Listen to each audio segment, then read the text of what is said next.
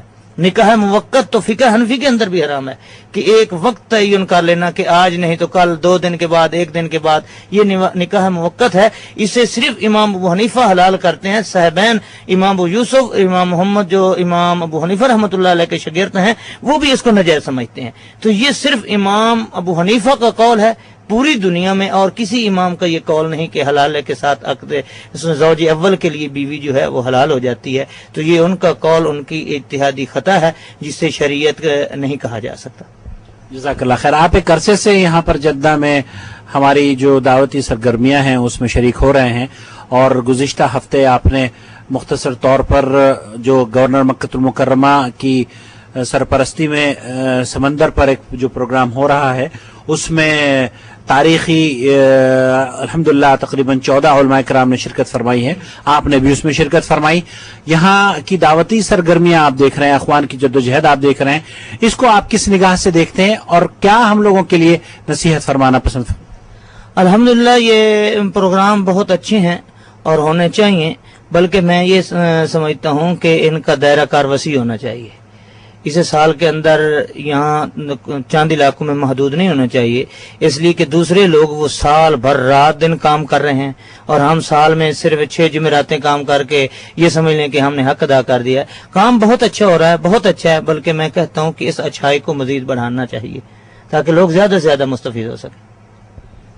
جزاکم اللہ خیر۔ اس آخری سوال کے بعد اب ہم آپ سے یہ جاننا چاہیں گے، اگر کوئی آپ ہماری عوام کو یا بالعموم آپ کوئی ایسا پیغام اس اسٹیج سے دینا چاہتے ہوں جو کہ آپ اس آڈینس کے ساتھ ساتھ پوری دنیا تک آپ کا پیغام پہنچے، وہ کوئی نصیحت ہو تو آپ براہ کرم فرما دیجیے۔ ہاں، میں نے پہلے بھی یہ عرض کیا ہے کہ میری طرف سے تو سب بھائیوں کے لیے یہ پیغام اور یہ نصیحت ہے کہ جو سلفی لوگ ہیں وہ اپنے مسلک پر شدت سے کاربند ہوں، کسی مسلک کا شکار نہ ہوں، اور وہ لوگ جو ابھی تک قرآن و سنت کو نہیں سمجھ سکے وہ تعصب اور ضد کو چھوڑ کر قرآن و سنت کو سمجھنے کی کوشش کریں تاکہ ان کی دنیا بھی بن جائے اور آخرت بھی بن جائے۔ اللہ تعالی ہم سب کو عمل کی توفیق عطا فرمائے۔ جزاکم اللہ خیر۔ ناظرین اکرام، یہ تھے ہمارے ساتھ ابو اسامہ، پاکستان کی معروف شخصیت جنہوں نے بھی حال ہی میں مسلک حنفی کو چھوڑ کر قرآن و سنت کو اختیار کیا ہے۔ ہم شیخ سیف اللہ خالد کا یہاں پر استقبال کرتے ہوئے انہیں مبارکباد پیش کر رہے ہیں اور اسی کلمات پر آپ سے بھی اجازت چاہتے ہیں۔ اللہ رب العالمین نے انشاءاللہ تعالی آئندہ اگر کوئی ایسی شخصیت ہمارے درمیان یہاں پر موجود ہوئی اور ہمیں موقع ملا تو ان سے بھی اسی طرح سے گفتگو کریں گے اور آپ کو ان کے تجربات اس اسٹیج کے ذریعے، سی ڈی کے ذریعے یا کیسٹس کے ذریعے ان کی آواز آپ تک پہنچانے کی کوشش کریں گے۔ اگر آپ بھی دنیا میں جہاں کہیں بھی ہماری آواز پہنچ رہی ہے، آپ اگر اس پیغام کو سن رہے ہیں اور یہ پیغام آپ کی نجات کا یا آپ کو حق کے قبول کرنے کا سبب بنتا ہے تو براہ کرم ہمارے لیے، ہماری ٹیم کے لیے دعائیں کیجیے اور ہمیں اپنے خیالات ضرور لکھ کر بھیجیے۔ ہم آپ کے نیک مشوروں کے اور نیک تمناؤں کے منتظر ہیں۔ جزاکم اللہ خیر، احسن الجزا، والسلام علیکم ورحمۃ اللہ وبرکاتہ۔